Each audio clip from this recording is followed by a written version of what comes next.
Speaker, and it's really appropriate that we have Senator John Laird to conclude here today. Again, so much of what we're able to do is as a result of the funding that our state legislature has provided and a lot of the policy reform that they have championed. We explained early in the day that Senator Laird authored a bill that really holds this task force accountable for achieving that action plan, which we collectively put together. And so I would ask you to help me welcome to the stage Senator Laird to share thoughts with us. I don't know, where are we going to put him? Should we actually? Where?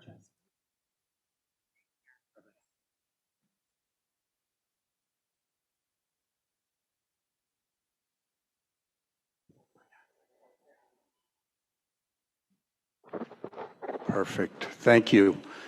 It's great to see you all. I was in floor session this morning and raced here, and I can't believe that so many of my colleagues at the state are in my hometown right now. So welcome. I mean, I used to sell, when I was in the Assembly, 800 tickets to an annual dinner in this ballroom. I've performed marriages in the sunroom. And while I might be known as the former mayor and a legislator and other things, in one part of the community, I'm really known for being the founder of Gay Beach Volleyball right out here 40 years ago.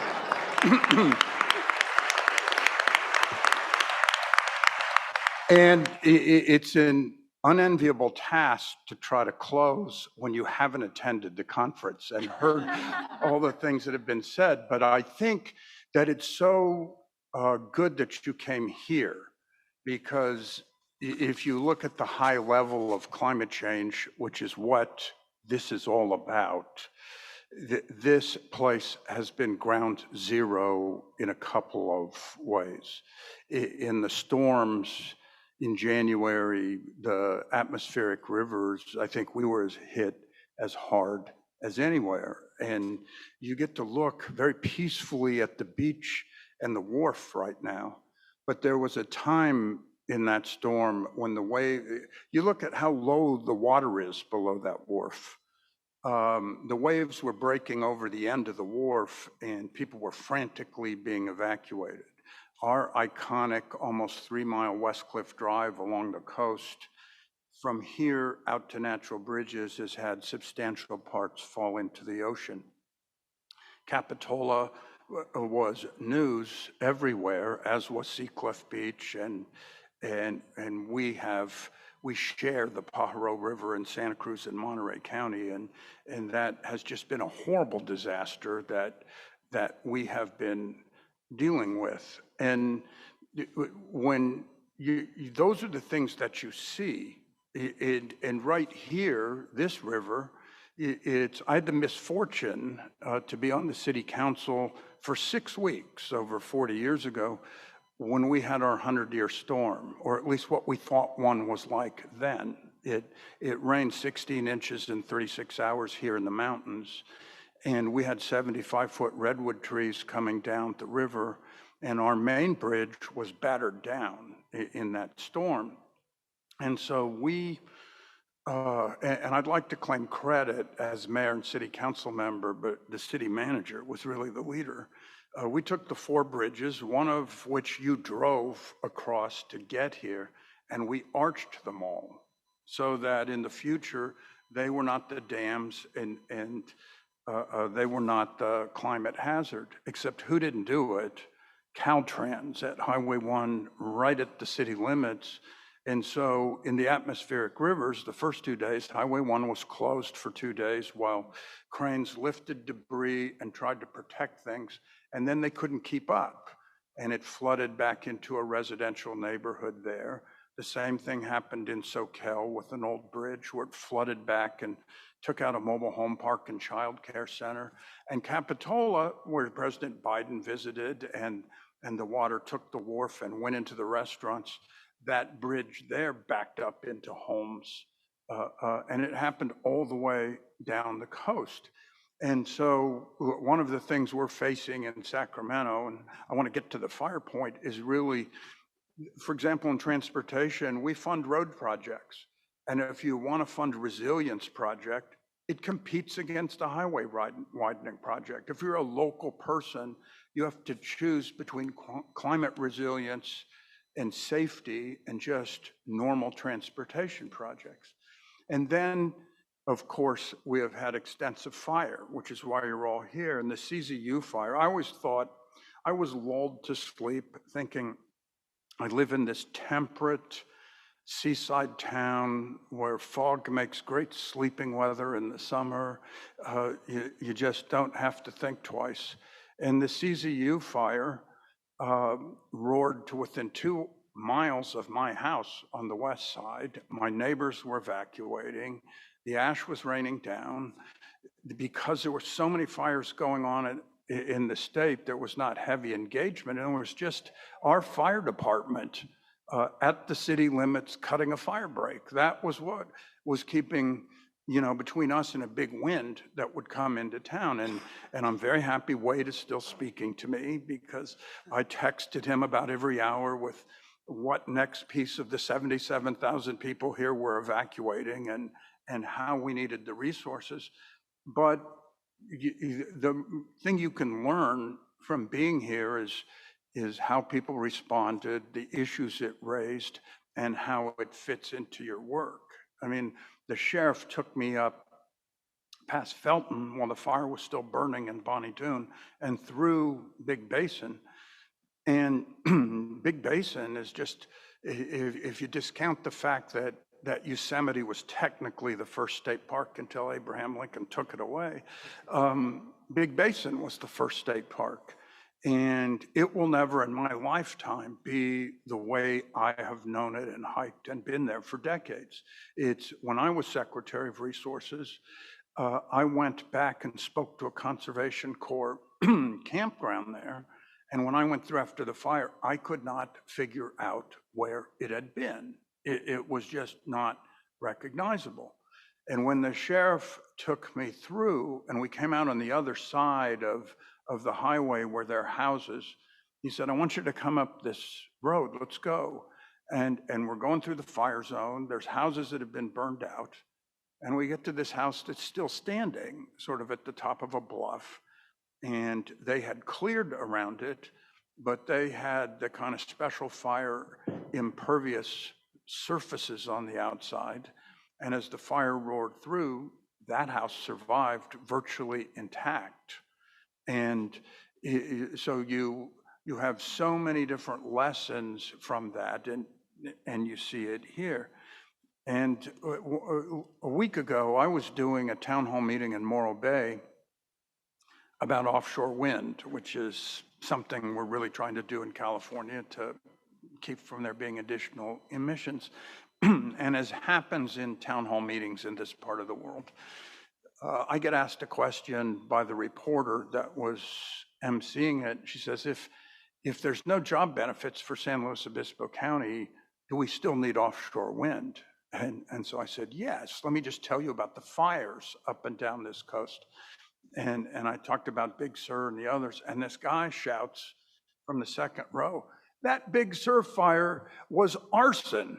And so I just sort of turned to the reporter and said, I'm taking that as a question and I'm answering it. And sort of went for him and said, if you look at Paradise, which was in the waning days of the Brown administration, that burned 60 acres a minute.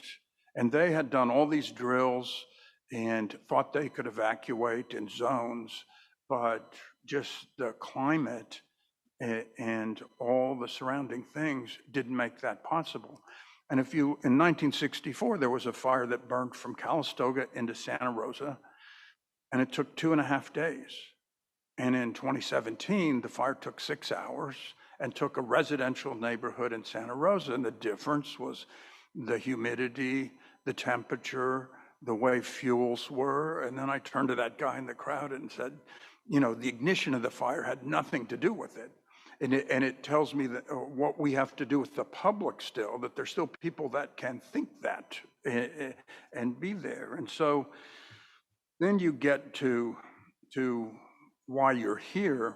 And And I was very pleased to hear the discussion. I know Patrick was at the Tahoe Conservancy 20 years ago. I authored the bill to create the Sierra Nevada Conservancy, and it is everything that we had hoped for. We didn't even understand the breadth of which we were going to face fire issues at that time. And yet, regionally, with local people at the table, prioritizing in a way that the state couldn't prioritize at the time, it gets money out the door such that we were looking at budgets at the end of the year and people aren't getting money out the door and they're screaming. It's like, give it to us. We've got it all out the door. We have people in line. And it's a real success story for sort of a process of how to do that. And then Wade mentioned SB 456. And when I got to Sacramento, just weeks after the CZU fire, it was like, what do we do? And there was a big clamor around here. I mean, they wanted investigations, they wanted more resources so that wouldn't happen again. But the real thing is what are we going to do on a policy level to make a fundamental difference? And in the Brown administration, I think we set that first goal of 250 acres, which just seems so modest in retrospect. And it was just the administration doing it. And when I walked in the door, that's what was happening. Wade had very ambitious goals. There was a process of the task force. But what we did is, and it got mentioned in the last panel, the funding process is our fire program was whatever got dropped in a budget during a year.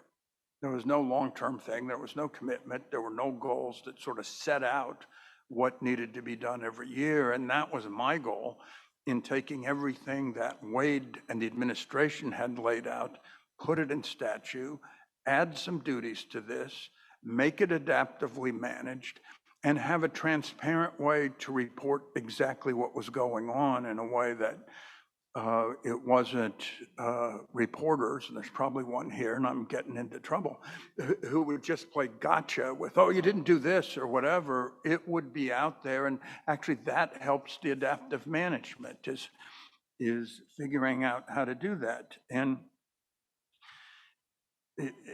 so we now, as was mentioned, have an amazing amount of money in there. And at the first budget, when I went into the Senate, I was given the first question when we were looking at the governor's budget when he first released his January 10th budget. And that was the time where I think there was the first big tranche of fire money. And I asked the finance department, how much of this is going to the locals and how much will be administered through state agencies? And they couldn't immediately answer the question. It took a number of days after the hearing. And they said over 80%, which I innately doubted.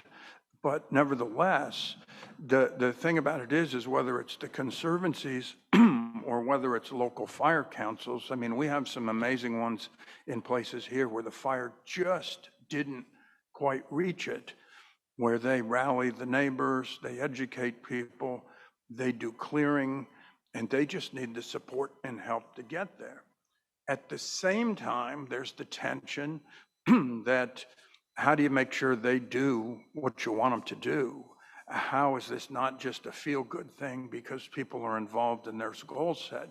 How do you make sure that that you have genuine fire prevention or protection that is coming from what their efforts are? And I think sometimes it's just so immense. And it's really nice to have the Forest Service people here, because I kept saying into the wind when I was resources secretary, you don't, and yes, I'm a Democrat, so I would say, you know, in the 1960s, there's only been something like 12 years where there's been a Democratic governor and a Democratic president at the same time. This is a special moment, and you have to take advantage of it. When you see the urgency is this balance might not be there in the same way over time. So you have to use it and appreciate it while it's happening. I mean, I got into trouble. One of the great things is when you're secretary, you speak for the administration, you have to guard yourself a bit against being too flip, and because you're speaking for the administration. I am liberated now. And so I was able to say, when there was the whole thing about raking the forests, that if you want to know who's responsible for 57% of the forest, get a mirror out and stare directly into it. And yet that's not what we were hearing, as if it was over there. It was somewhere else. And as Wade mentioned on the fire budget, we had to struggle in the years that there was the borrowing between the different accounts at the federal government. We signed good neighbor agreements so we could use state money and go in. And one of the galling things about the raking the forest thing is the money we were putting in for cap and trade, I think 45% was going to federal lands at the time to cover for things that they weren't doing, because we wanted to step up whenever the national leadership wasn't allowing it, and make sure that was done. Because one of the real tough things is the federal jurisdiction and the state jurisdiction, and maybe different policies, and what might burn into one from the other, or who might do protection. And if you had a chance, still prescribed fire is still controversial in some places, but in the CZU fire, in the San Vicente Redwoods, they did prescribed burns and clearing at the top of that. And there's some people that literally attribute their homes being saved to the fact that that was done right around them. And so then it just gets to where you are now, and what is the outcome of all this, and the urgency is what really needs to be felt. And it is tough because there are all these processes. I mean, I love to tell the story, and I see the UCA&R person here. I have told the story with her that marching in the Science March here in Santa Cruz, there were thousands of people, and they were chanting, "What do we want? Science. When do we want it? Now." And then they would all chant, "With peer review." And and it would make me completely crazy, because I would have the money, I would have the political will, and the peer review would just move it right out of that window, and I could never get to it.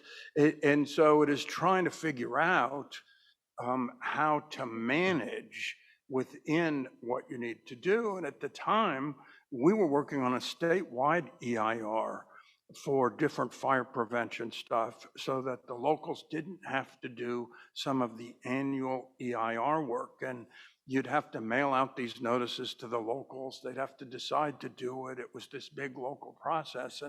And one of the tragedies about the Paradise Fire is it was time to send out those notices, and the print shop that printed them as the fire was going burned down, but they unloaded them all to a car, and the notices survived in a car, but most of the people that they were mailing to it no longer cared about fire prevention in the way that they had before that fire burned.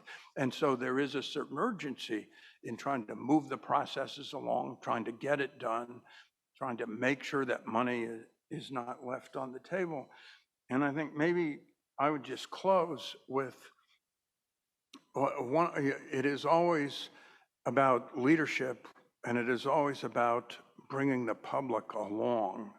And, you know, when we had the big drought in California, nothing made me crazier than my undersecretary came in one day, and when we were doing the water bond, and said, "I quit." And I said, "Okay, what is it?" And she said, "I went to a focus group last night, and half the people get their information from Facebook. It's like, I'm done."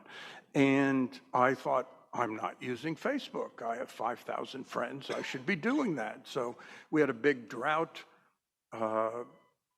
call and press conference around the table, and I posted it. And it had almost more responses than I'd received, almost universally, why somebody else was responsible for for not responding to the drought. People in the north said, oh my God, it's those people in the south. People in the south say it's the north. People said it was Nestle. People said it was fracking. A mayor that's now in my district said, we're at 106 gallons a day. How can you get lower? And we were at 45 here in Santa Cruz at the time. And I thought, how do we penetrate this? And then Jerry Brown, and Wade might have been working there at the time, he was doing the first governor's proclamation on reductions on droughts. And we had this meeting, and in true Jerry Brown fashion, I think the night before, he wanted to go through all 33 paragraphs. And I sort of said, let me frame this. It's, we can do some things around the margins for more water, but this is really about you using the bully pulpit and telling the public that they have to conserve or else we're not going to get through this. And he argued with me the whole evening. That's vague. Why would I do that? And I am making the case. And I remember I walked home and thought, I can't believe I lost that argument. And the next day I'm standing next to him. It's a huge press conference. It's covered nationally.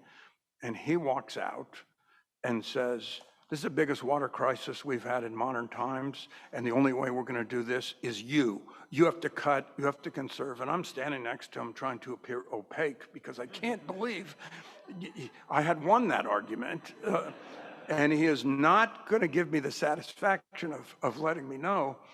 And yet that's what led to some major reductions. That's what led to people switching their behavior. And while the rest of us were doing things, him providing that leadership really changed how the public considered their response to that drought.